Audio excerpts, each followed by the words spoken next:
Okay, thanks for having me. Okay, first question: where you originally from, or where were you born? Gastonia, North Carolina. Um, Went to high school there, elementary. Um, Actually grew up in the same hometown as James Word that we both who played with the Lakers and at Carolina. So we grew up pretty much together in Gastonia, North Carolina, about 25 miles outside of Charlotte, North Carolina. And obviously, that's a basketball state. So that's all we did growing up was hoop indoors, outdoors, whenever we got an opportunity to play. So, but Gastonia, North Carolina is my hometown. Okay, growing up, like who were your role models who influenced you to do what you do for us, like playing basketball? Like who were your role models looking up to? Was like influenced you to play basketball? Right. But that's pretty much what we did growing up. I mean, everyone in the neighborhood played. If you want to be a part of the group and had something to do in the afternoon, then you participated on playing anywhere you can find a basketball goal. Living in North Carolina, watching the ACC, watching all the amazing teams and individual talents in the ACC as a toddler growing up, then that was always my dream to be able to play and also make it to the NBA.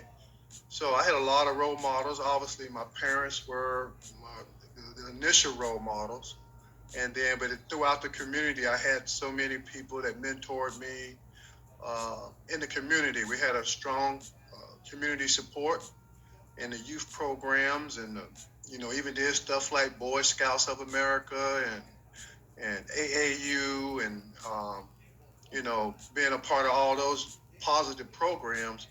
But it was always centered around sports in some capacity. And obviously, playing all sports growing up, be it baseball, football, and basketball, we did it all. And just found my love on the hard court, as I got older. I played quarterback in football growing up, and I was real small, so I had to make a choice between football and basketball at a certain point. And I think I made the right decision. And but as we all grow up, it's all about the sports, and really, once I started taking it serious and started attending basketball camps. One basketball camp I attended was Campbell College in North Carolina, one of the better ones in the country. Um, and I started taking what I learned from those basketball camps, basically, learning the fundamentals of the game and uh, whether it was offensively or defensively. And I just enjoyed it. I enjoyed playing with my friends growing up. And, I took it a lot more serious than some of my friends did. Because before we would go play, I would go practice before we would play before I would play any kind of pickup games. I would go get in 2 or 3 hours practice and without even tell my friends that's what I was doing because I wanted to be better and continue to get better and uh, and just be able to compete. And I grew up playing against a lot of older guys that were very good basketball players, some guys that played in the league, and a lot of them went to college prior, coming out of Gastonia, North Carolina. So that's what we did, bro. We played every day, all day long, and, and really that was our way of socializing and staying out of trouble. You couldn't get in trouble if you were on the basketball court or playing some kind of sport. So that was our outlet, pretty much. Okay, other than Georgetown, were there other schools that you was interested in going to, or were there other schools that was reaching out to you for a scholarship other than Georgetown? Yeah, I mean, I had actually verbally committed to go to Duke, but I had quite a bit of offers. Actually, Georgetown was my last visit, and my sister was going to school at Howard University in D.C. at the time, and really I was taking a trip up there. It would be a free trip to go see my sister. I have an opportunity to see her in D.C., but when I went up there, I met Coach Thompson, and believe it or not, I ended up signing while I was up there after talking with him, seeing what kind of person he was, and um,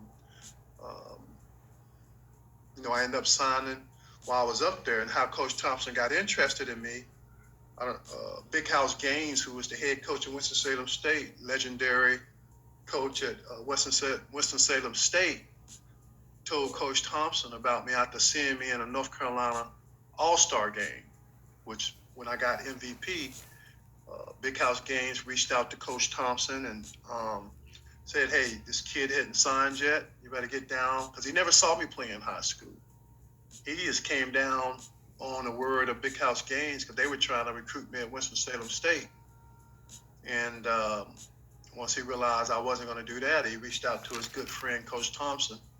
And Coach Thompson flew down and watched me play pickup at the recreation center where I played at after school every day. And he came in and watched me play for about 10 minutes and walked out. So I thought I had blew it. He walked out after 10 minutes after flying from D.C. watching me play. And after I got finished playing that day, I walked outside and he was outside waiting on me. And he said, "Look, I'd like to bring you up to visit." And that's kind of how it all came together, how I ended up at Georgetown. It was really from Big House Games reaching out to Coach Thompson. Coach Thompson coming down, watching me play for 10 minutes, a pickup game, and invited me up to take the visit, which that was my last visit. And I ended up signing while I was up there. Okay, talk about your freshman year because in 1979 you led the team in scoring. Talk about that freshman year in '79, how that year was for yourself and the team. Right. My freshman year coming to Georgetown, we had two All-Americans on the team. A guy by the name of John Bebe Duran. He was an outstanding point guard. And we had a power forward named Craig Big Sky Shelton. And these guys were legendary players in the city of D.C. I mean, their name carried a lot of weight. They were phenomenal players for Coach Thompson, and then the high school system in D.C. And so when I went up there, I mean, a lot of them didn't know anything about me. I'm from Gastonia, North Carolina, and John Bebe Duran, he was a real city guy. He was like, "Hey, man, if you follow my lead, you'll be all right. You know, this, that, and the other." And they didn't know how competitive I was at that time until we got to practice. And our first practice, Coach Thompson sat us down and he said, "Guys, he was defining roles for the team for each player." And he says, Big Sky Shelton, a power forward, and John Duran, a lead point guard, would be the leaders of their team. And we all was really complementary parts to them two. Coach Thompson was very direct. He didn't hold back. So I just sit there and listen to him say that, knowing that I wasn't a complimentary player or a role player, but I wasn't going to verbalize it. I would just show him, through practice. And after the first couple of practices, he knew he had a bona fide player there. And our first game was against Maryland, which was a big rivalry for Georgetown at the time. Maryland was ranked number one in the country for many years under the direction of Lefty Driesell at the time. And my first freshman game, I ended up scoring 28 points off the bench. It was the only game I never started in college. And we beat Maryland, which they had never done in so many tries against, University of Maryland at the time. You're talking about, 1979. So we're going a ways back before the Patrick Ewing era and all of that. Georgetown always had outstanding talent, even before that era. Patrick got there. So freshman year, I had a great year. I led the team in scoring. I led the team in steals. Um, what Coach Thompson really liked about me, I was a very good defensive player as well. I wasn't just on the offensive end. I played both ends of the floor, and that caught his eye. So uh, from that point on, Coach Thompson pretty much challenged you throughout the year. He never told you how good you were or if you were doing good. He really, which coaches can't really do in this era, but he really verbally challenged you every day, uh, and motivated you to get better. He was never a pat on the back or anything like that. He would really break you down mentally in a good, in a sports related way, to keep challenging you. And I think today a lot of coaches aren't allowed to coach that way anymore because of all the stuff that's going on with the, the mental aspect of it. And, but guys like Coach Thompson and Bobby Knight, those guys were phenomenal coaches because they challenged you, mentally and physically to compete every day, you know. Um, so that was really my freshman year. We ended up having a great year, and I kind of established myself as one of the top players on the team and also in the conference, and really made a name for myself from that point on. But Coach Thompson was the kind of coach you couldn't go to him, hey, I need minutes or I should be playing. That would never happen. You could not walk in his office, under those circumstances. You would have to show him and prove it to him on the court.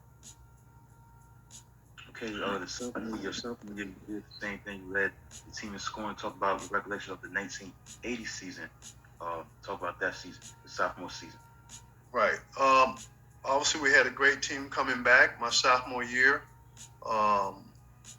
We pretty much dominated the league. It was the ECAC at the time was the Eastern, what was it? The Eastern Conference Athletic Conference or whatever it was, the ECA before the Big East was formed.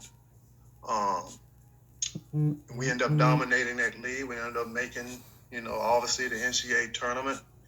And that year we had a chance to go to the Final Four. And we ended up losing an hour the game before to go to the Final Four. But in that game, I ended up with 30-something points, played really well. Really not being the leader of the team because we had other players on the team that was just as good as I was. But we were a well-balanced team.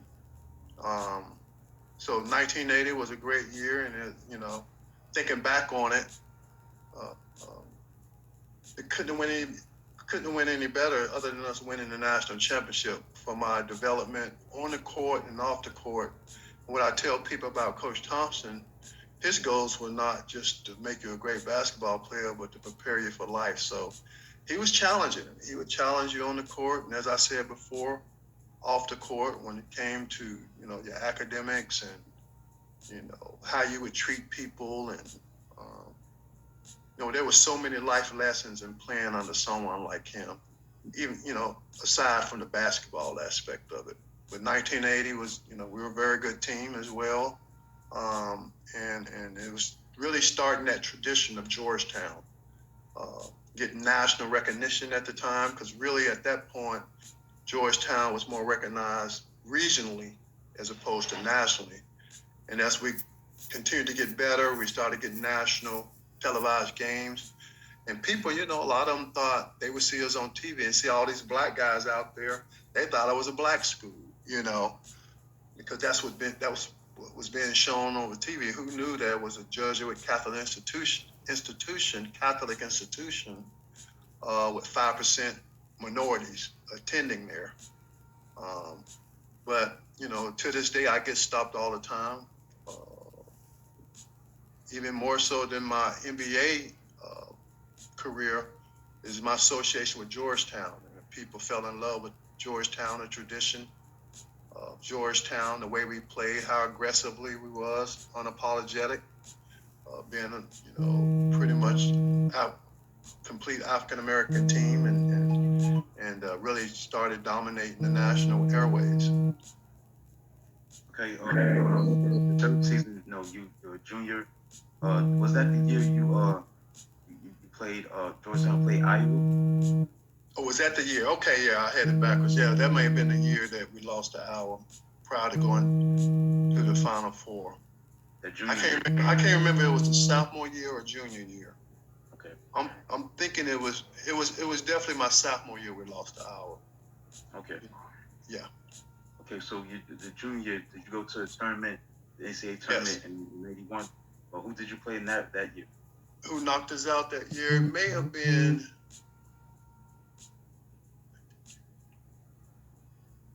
I can't remember who knocked us out.